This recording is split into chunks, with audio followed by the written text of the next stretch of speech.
So today we're talking about Isoarea closed square twists.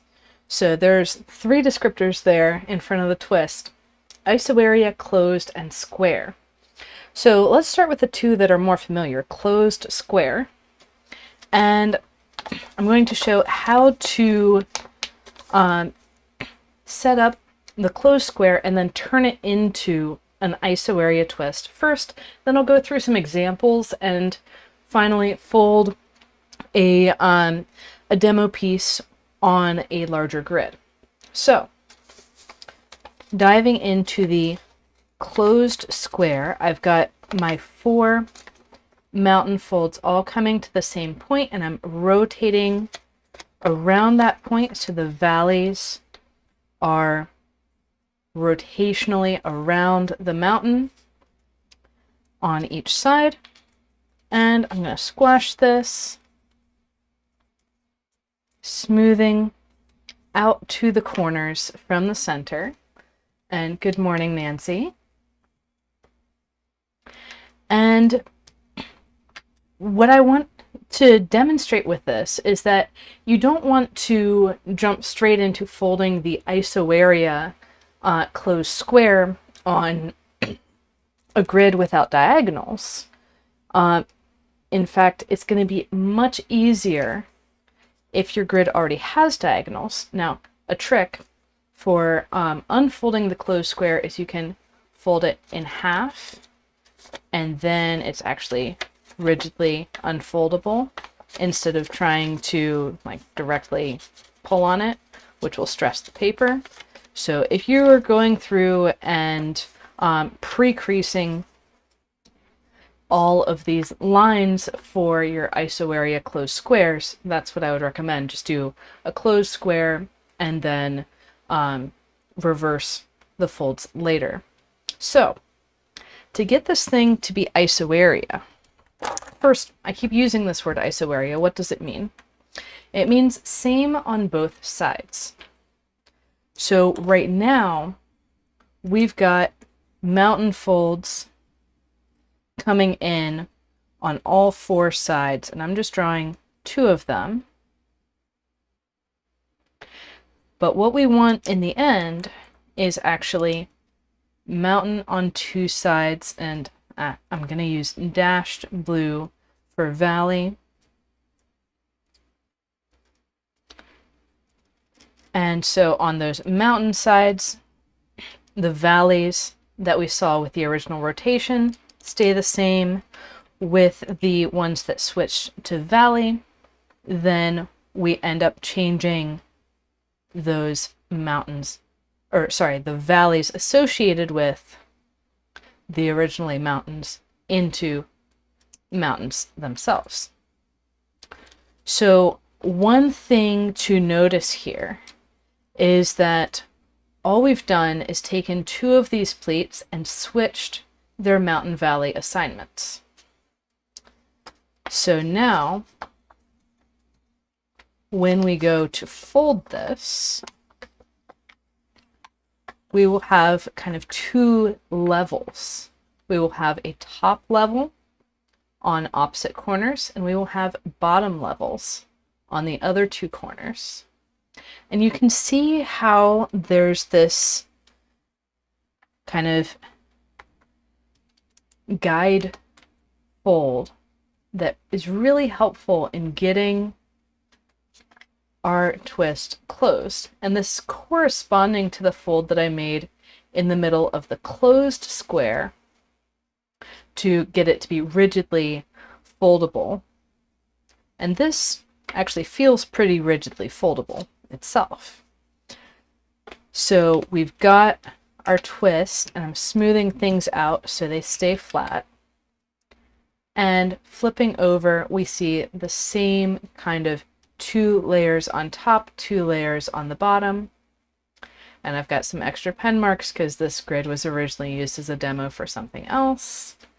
And here on this side, that fold that was the valley on the other side is now a mountain, and I could make the other direction a valley, and that would be an equally valid way of having this swivel closed. Also, hello, Catherine. So, with this theory of having the same thing on both sides, and it's kind of swiveling, pivoting into place, one of the other things I want to look at before we leave this demo and get to the bigger piece is that we've got these right angle corners of shapes with a little diagonal segment popping out of them. And we've got mountain corners on opposite sides. We've got valley corners on opposite sides. So often this twist shows up as a connector between different shapes.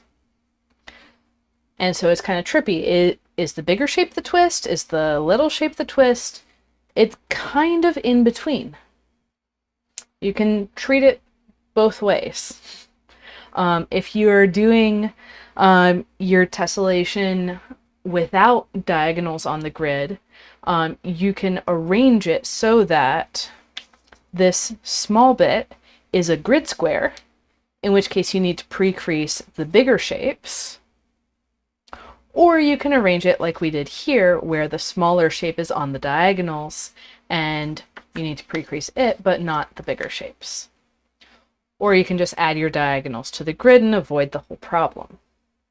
So adding diagonals to the grid is something that adds a lot of flexibility as you're folding. It allows you to avoid that pre-creasing step after the gridding.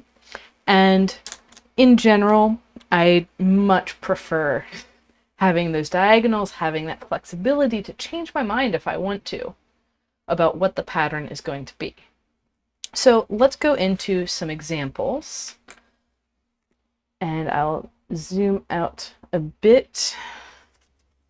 So we've got this pattern that kind of sparked my interest in this style. This actually is the same structure of squares that are half adjacent to their neighbors. That gives the name of this pattern, half adjacent squares, on both sides. So usually if you have some structure like this, it only works on one side, but this one works on both sides because of those Isoarea square twists. You'll notice that the paper is a really different color on one side than the other, and that's because it spent a couple months sitting in a window, and I found out that taunt fades. So that's a key piece of information there. And actually you can see if I stretch this out, the other color sitting where the sun didn't hit. That's one of the reasons why I moved away from taunt into skytone. But continuing onwards. So we can take that same structure and add some extra space. Like I have just stretched out some squares until they are twice as long as they had been earlier. And now we have this stretched out pattern. And this one looks different on the back because the stretching out of these rectangles intersected. So we've got some stretched out rectangles, but also this doubly stretched square. This one I went for the opposite effect. Instead of adding extra space, I decreased the space. And so I got skinnier rectangles in these directions. And actually you can see a line of them going across here and a line of them coming across here. And that meant on the back I had some skinnier rectangles and a super small square as well. So these are basically using the same technique, but choosing lines to add or remove space. And that's the benefit of using a grid where you already have all your diagonals, you already have all your pre-creasing, because that's free to do whatever space you want. Now you can compress it even further.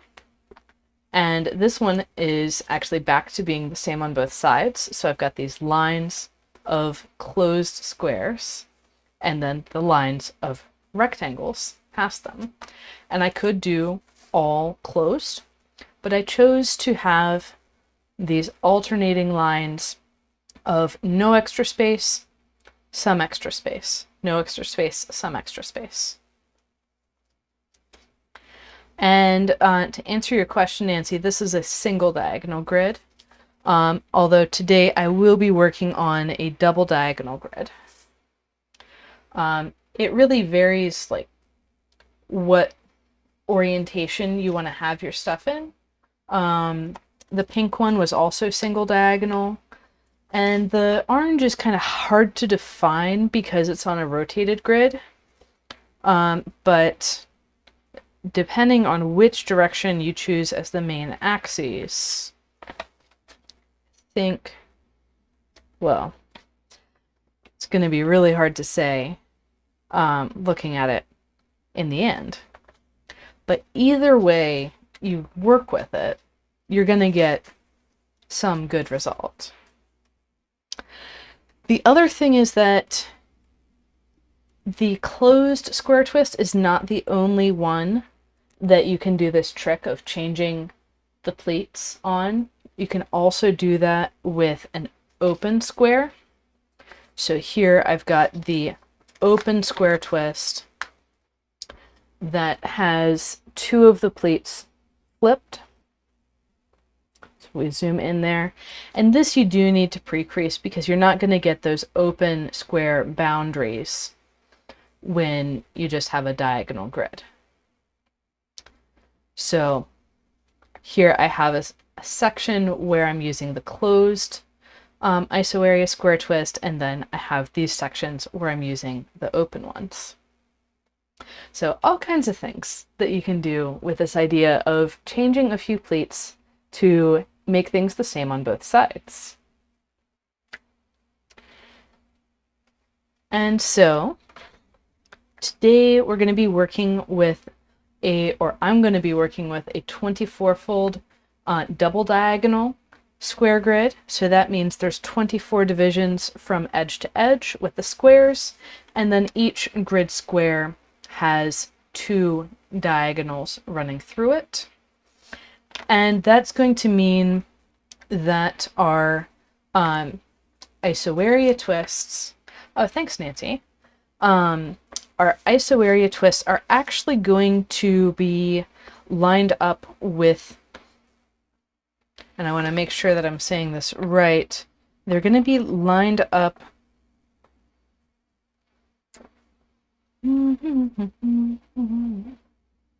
yeah, there's a variety of ways that we can think about this, but basically we'll figure it out as we go. So the first thing I'm going to do is find an Isoarea square. And actually, before I do that, I'm going to mark the exact center of the paper. So I'm going to fold in half in one direction and then in the other, which lets me identify my center. And I'm just drawing a small mark there in the center so we can zoom in on that and see exactly what I'm doing moving forward. So if we have, and I'm going to look at my other pieces for confirmation. So what I want is to have the big shapes be lining up so that they're, if we reference the grid to them, they have single diagonals. So on here, that means I'm going to turn the paper diagonally so that I can start setting up these shapes. And I'm going to look back at these big squares, and I see that I'm going to need 4 spaces in each direction around the center that has grid lines through it. And so I'm going to start with one of those big squares in the center. I'm going to go ahead and draw it on my grid. And by the way, I haven't particularly checked how much of this pattern we'll get on this size of grid. I'm just going for a demonstration more than a particular finished piece. So you might do this and decide that you want to do some other size of grid, and that is perfectly fine. So what I've got here is I've got my square on point, as it were, and I've drawn my 4x4 grid square in the middle, and I've also drawn one diagonal spacing, and I'm saying diagonal with respect to the square on point, so this is going to be an edge parallel, and these are going to be diagonals of the full view, but that's a reference point that only makes sense if you have a double diagonal grid. So in the reference frame of looking at the grid itself, I've got these grid squares that each have one diagonal in them, and I've got 4 on each side of the central square and one diagonal out the edge. The next thing that I need to decide is, are my next squares going to be connecting around here or around here? So above or below this diagonal section. I'm going to arbitrarily choose above and start drawing my next corners. And this drawing is mostly so you can see what's happening and how I would think about this from a crease pattern perspective. So from there, I'm also going to mark the valleys, and notice how I'm not closing these shapes. So these outer shapes, I'm leaving them open-ended because those pleats were actually going to run out to the edge of the paper, and we don't need to worry yet about how we're going to finish them.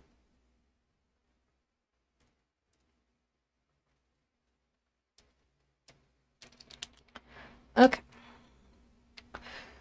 So with this drawing in place, and I'll zoom out so I'm not going off screen horribly, what I'm going to do is, one at a time, I'll go around and set up these closed Isoarea square twists. And you might notice I'm alternating between saying Isoarea closed square twist and closed Isoarea square twist, because that word order isn't something defined by convention yet. Eventually it probably will be, but I don't know of a particular convention for it yet. So what I'm doing is I'm setting up this pleat coming out to the left, and I'm emphasizing our guide valley through the middle,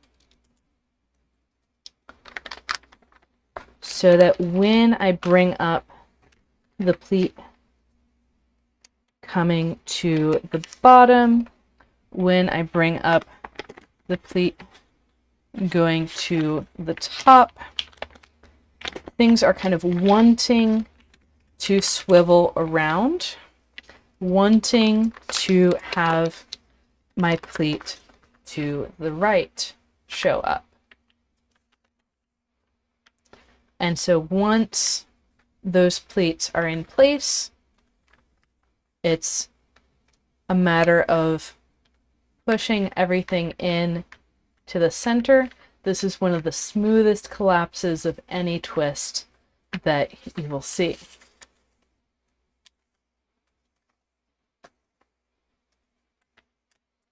And then we can squash. Well, technically we're not adding any new folds, but I'm using my bone folder to kind of iron everything into place, and now you can see it's much less wiggly. So one way to think about what is happening here is that we have the closed isoarea square twist. Another way is to say, hey, I've got these two right triangle type intersections of mountains, and they are coming together in this way. Both ways are valid for thinking about this. Then we want to rotate our paper, grab that next intersection, and here the first thing that I want to do is unfold the existing mountain so that I can put in that little guide valley. So I haven't completely erased it, I've just broken it with that vertical guide valley. And the guide valley is going to go straight between those two valleys on opposite sides that are on the same grid line. And once I've interrupted the mountain that goes straight through, then I can put the valley on the right side, on this side, or I should say above, on the right-hand side, the correct side on the right-hand side, and add my pleats above and below. And there we have it, another Isoarea closed square twist.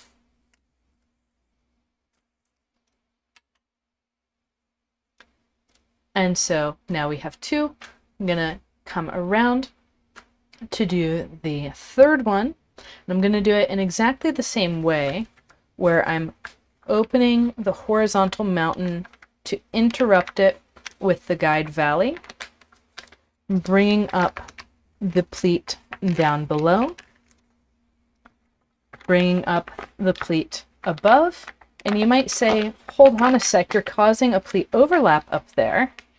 Yes, and it will stay that way until I get to that next twist. We don't actually need to worry about it yet. We're just working one twist at a time.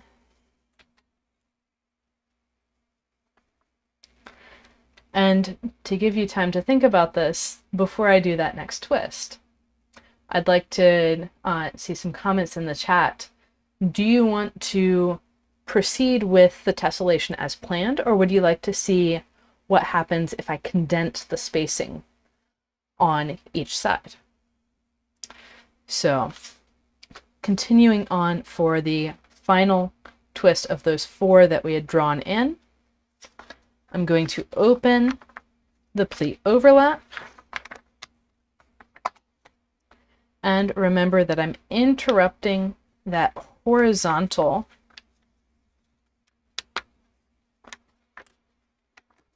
to get the guide valley in there.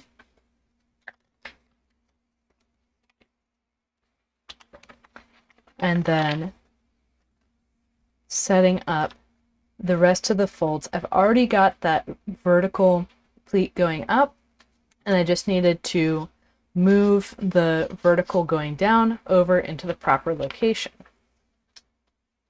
So I don't see any comments yet. Does anyone have an opinion about same spacing versus denser spacing? Denser spacing is the vote. All right.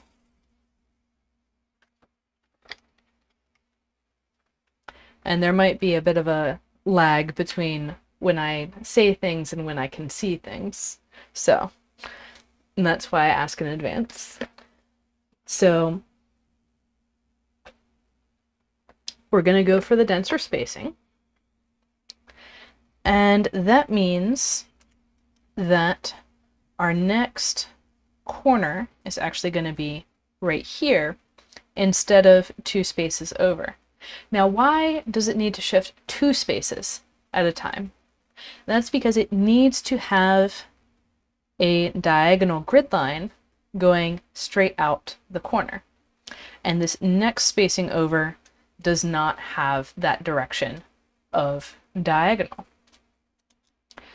So what we can see here is this top left corner had the Isoarea twist kind of down below it. So this top right is going to need it up and to the leftish. So one thing we can say is we're going to need this kind of spacing on both of these pleats. And what I'm going to set up here, so I've got my new rectangle. It's going to be poking out there. And up here, I'm also going to go ahead and open this up so we can get both of these in at the same time, because these are going to connect to each other. So specifically, I'm going to have a mountain that goes from up there down to there. So that's 4 spacings. And it's going to have this mountains coming out on the proper side of the little diagonal jags off of these rectangles. And so once I bring up that mountain in between and its pleats that run out the edge, if I've gotten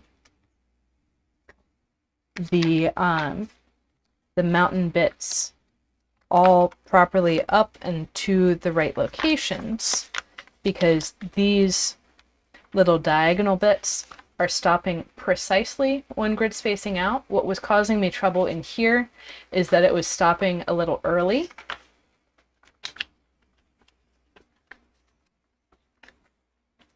And with that, I can go ahead and close that gap. Now I'm going to arbitrarily say that we're going to do this denser spacing in 2 sides, but not the other 2, because this, if we keep going with assigning 4-fold rotational symmetry to the center, then we're going to end up with the same tessellation that I taught in another live stream a couple weeks back. So I'm going to arbitrarily say, okay, this denser spacing is on these 2 sides, but not these 2. So then I'm going to rotate over, and my next excuse me, my next corners are going to be 4 spaces out from the previous corners. And grab a sip of water.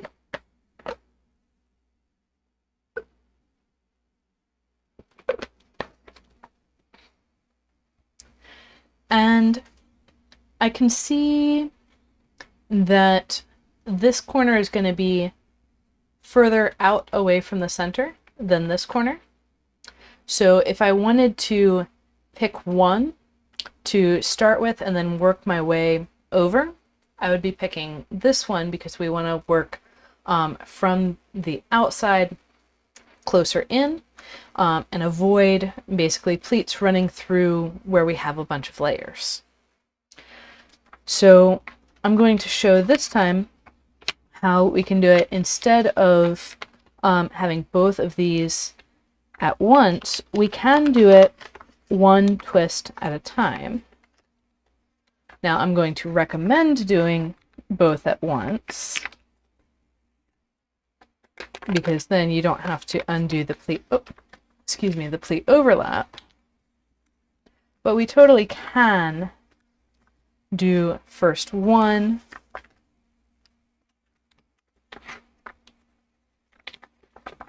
and then open up to do the next.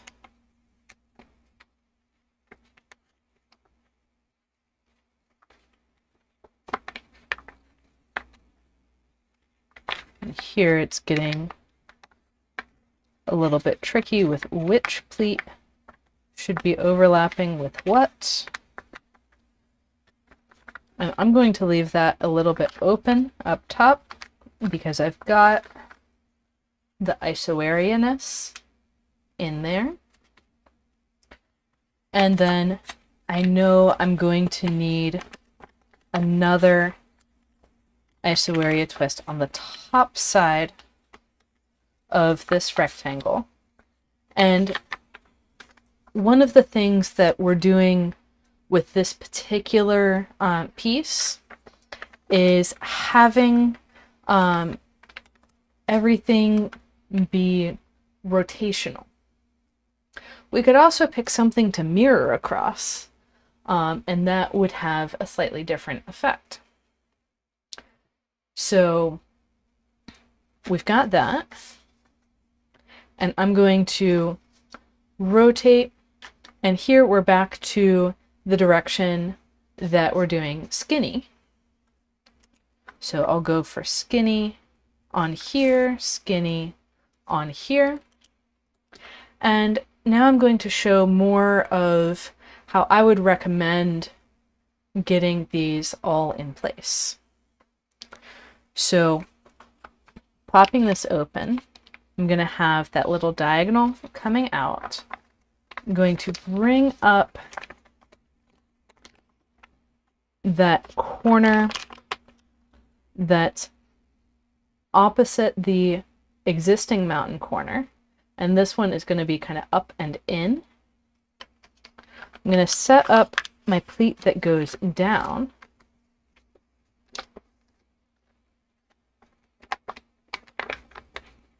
and then bring up this part above.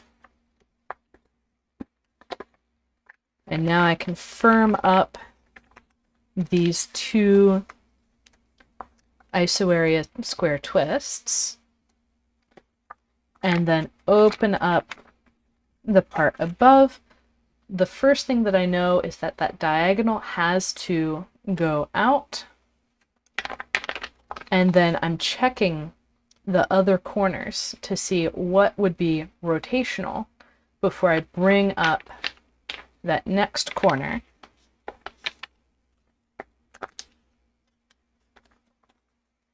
and set it into place.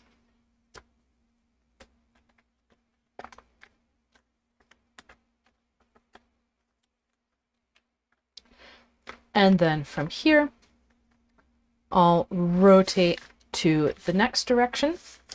And this is the direction where we're doing the longer ones. So we're going to be capping off these rectangles that are analogous to those other two rectangles.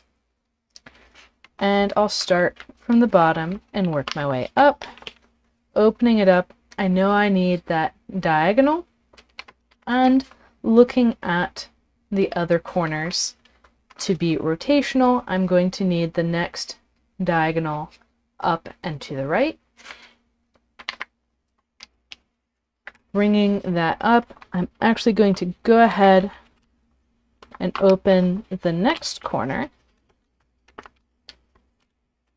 And this is a matter of not pulling things too hard, just making sure that things are happy where they're at.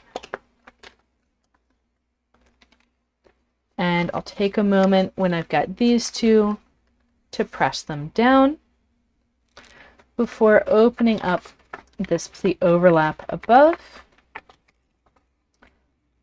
making sure I've got the little diagonal for this rectangle, and then connecting in the diagonal above for the new shape. And again, popping this through, having that diagonal go only one spacing, and adding in a new corner above.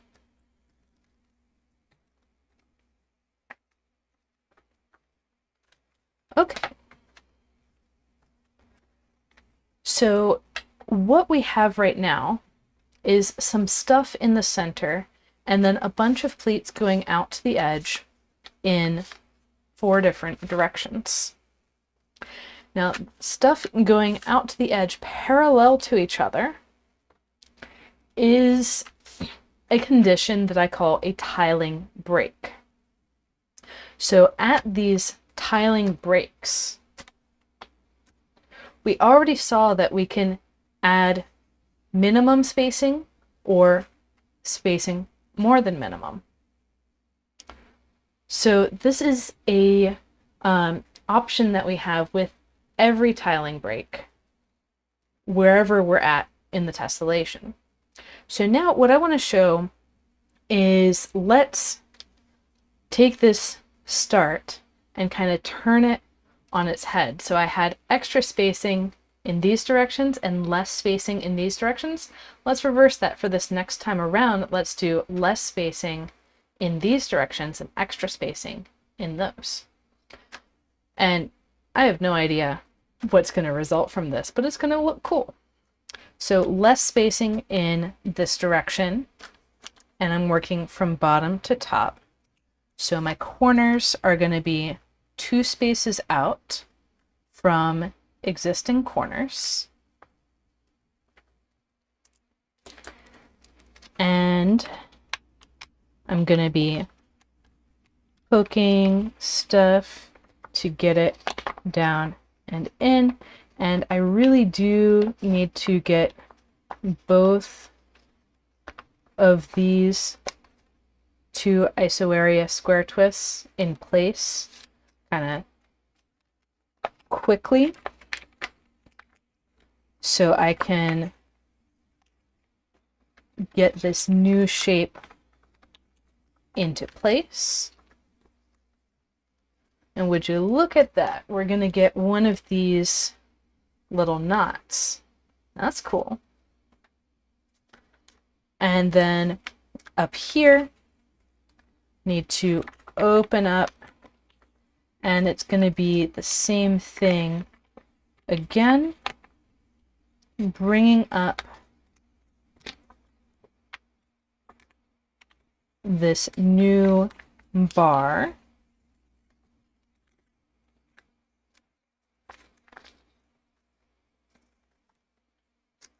Well, that's cool.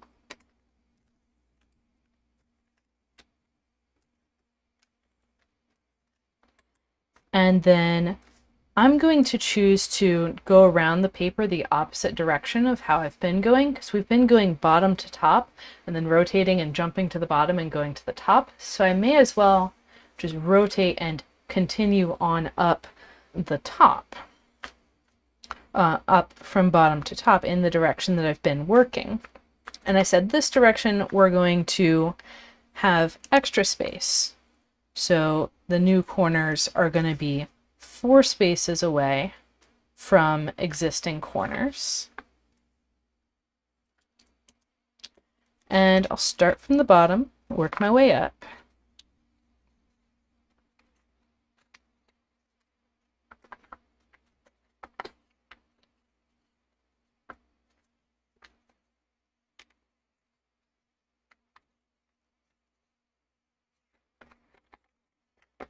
And by the way, this is how you create new designs with this technique. You just figure out what lines you want to have more space and what lines you want to have less space, and ta-da, you have a new design. So this is one of the easiest systems to start designing in.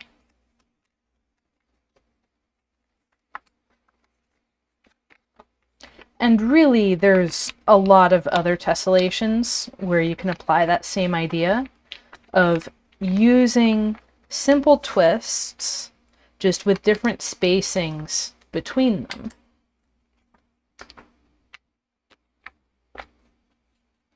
But yeah, I personally really like how this one's coming out. It looks like we're going to have lines of larger squares between lines of these knots. And I think that's pretty cool. And then rotating, we said this direction was going to be short. So I've got these 2 spacings instead of 4, starting at the bottom.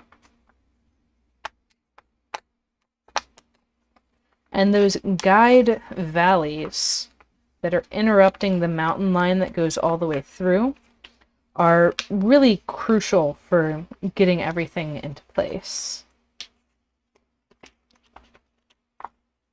So here I need to get both of these Isoarea square twists into place before I can get my new bar settled in.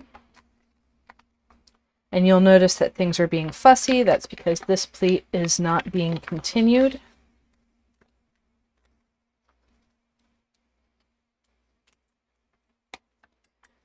And then up here. And by the way, I will say, like you may have noticed that I've been using a lot of pen on this. There is nothing wrong with using pen when you practice to keep your bearings and just get those repetitions in before you try and do it on the raw grid. And as it happens, this is actually turning out pretty nice as far as alignment on the grid goes. So rotating around again, this direction is going to be a long direction because the last one was short. And I'm going to be adding in my new Isoarea twists.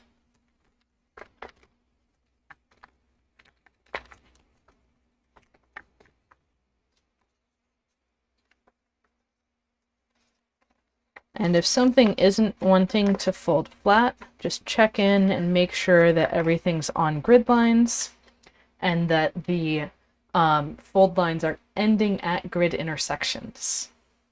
That's going to be the key to this pattern, or rather this whole technique,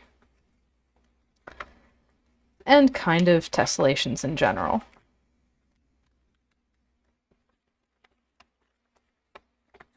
And so I'm going to demonstrate a bit of the speed that can be developed as you get better at these techniques.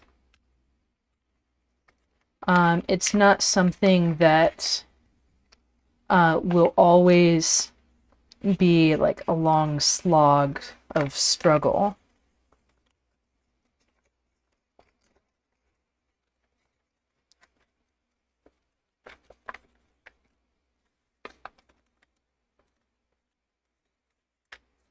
Okay.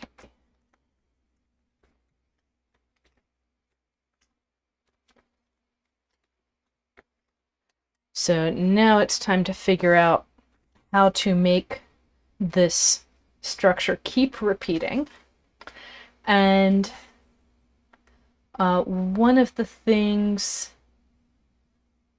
that I'm noticing is that these two are going to need to be skinny rectangles to get the repeats that we need.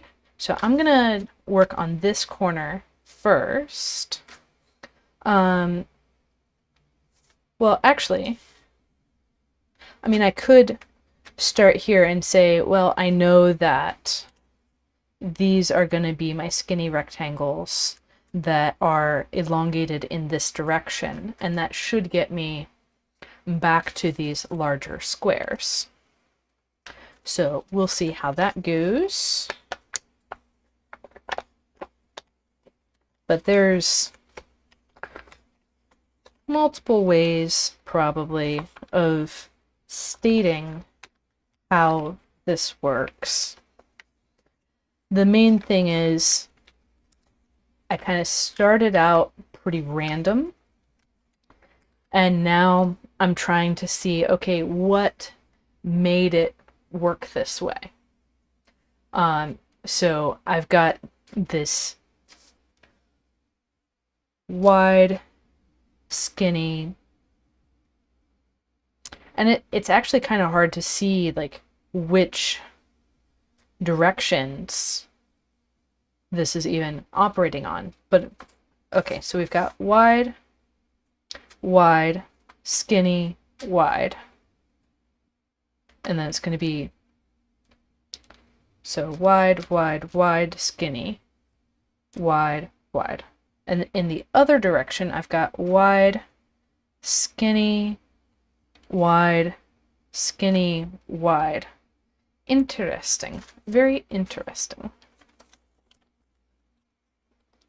So I'm sure one of y'all who is paying attention to what exactly I chose at the beginning will be able to see, like, oh, this is exactly what's going on. But for a semi-randomly generated pattern, this is pretty cool. So continuing, I actually want to finish off this corner because it's very little left to do. I've just got these squares to finish off.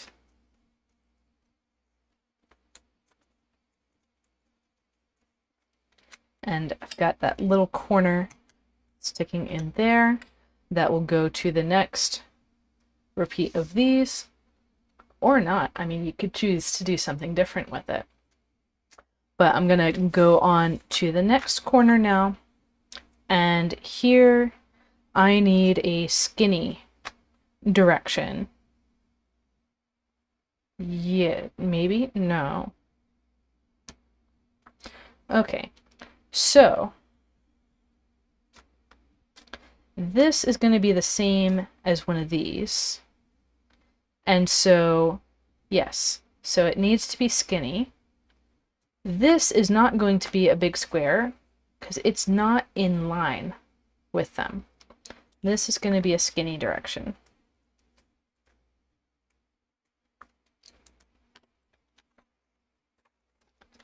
And so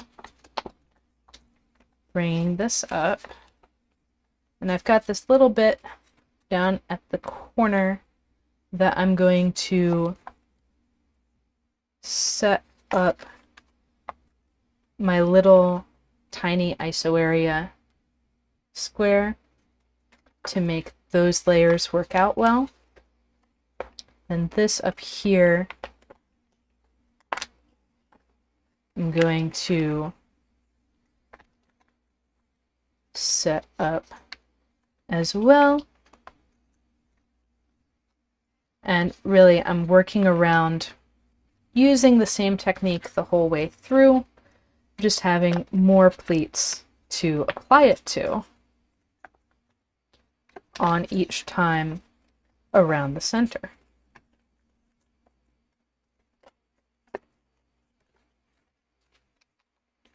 Okay. So that one's good. And I want to go ahead and finish off this corner because there's very little left to do. This is going to be a wide direction. The corner's going to be right there. And I can go in here and say, okay, this one in the middle is where I'm going to reference it. And so I'm going to get these square bits in there. And to finish out the corner, I could even say this one's going to be a skinny rectangle like these before it. So I'm going to just tuck this corner in. And by the way, we haven't been looking at the other side at all. I imagine that's going to look pretty cool too. So we're going to have big squares, little squares, and rectangles going on the other side. Should be interesting. And rotating around, we've got a repeat of that first corner that we finished. This is going to be a wide set because we got to finish the skinny rectangle. Of course, assuming that we are conforming to the pattern as it exists.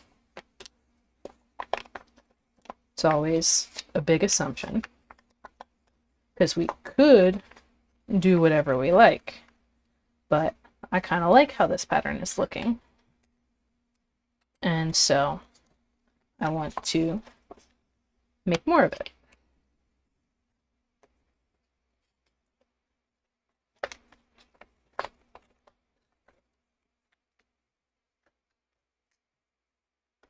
And especially at the edges, we want to be particularly aware of what side of a particular shape is going to have the isoarea, or what side of a particular corner is going to have the isoarea twist. And then continuing on to our final corner,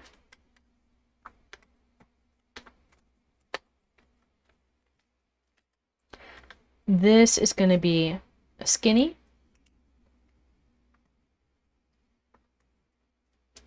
to match what came before.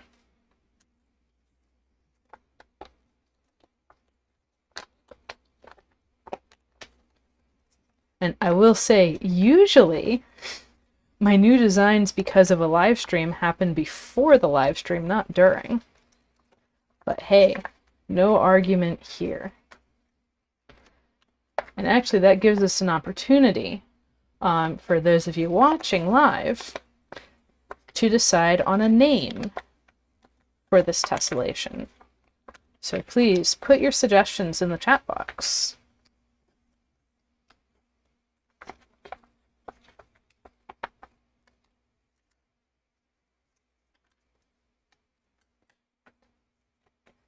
Because, I mean, I do name a lot of things, but it's always interesting to see what other people would name them.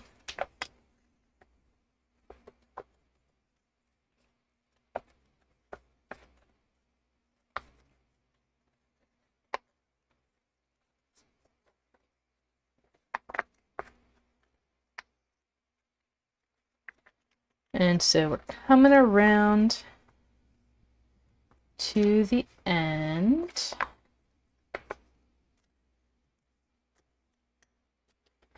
Got one long segment left, and I think there was also a tucking behind.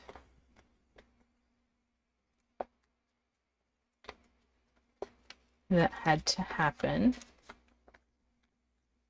Yes. So even though we did different things in different directions, we came out with pretty cool tessellation that I had never seen anyone fold before. So bringing this out, and the double diagonal grid worked pretty well for aligning the repeats with the edge. Not perfectly, but decently well. Well enough that we can see what's going on. So we've got this structure. Now we get to see what is on the back. So that's cool. We've got these flagstone areas that are then separated out from their neighbors. So that is pretty awesome. We've got a, and we could have even decided to separate it out in two directions, but that was even further beyond what we were looking at. So this thing needs a name. And let's see. Do we want to name it for this side? Do we want to name it for the other side?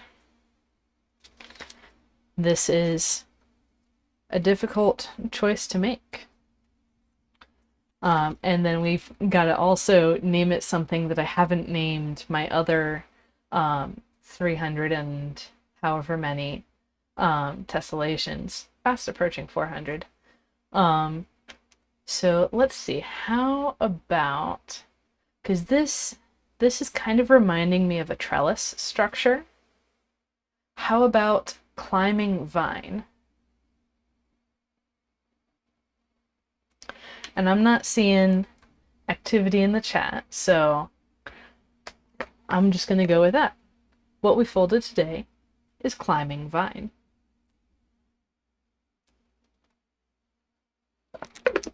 So that is the closed Isoarea square twist. We saw with my mixed stripes pattern, you can also do this with open square twists. And you can really do it with any twist.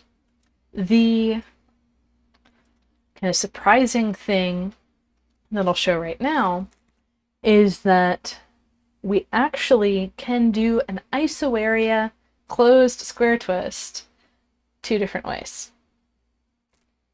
So, what if instead of changing two pleats that were opposite each other, we changed two that were next to each other?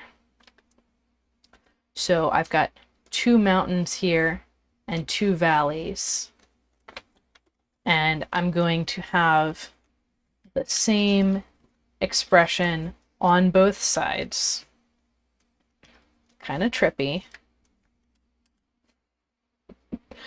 And you can build lots of tessellations with that too. You're going to get kind of 4 distinct layers in your paper if you use this one as opposed to the more standard Isoarea twist with the alternating pleats flipped. But definitely a possibility and something to play with on your own time. So, happy folding, everyone. Once again, this was Climbing Vine. Not exactly what I said we were going to fold, but a fun time nevertheless.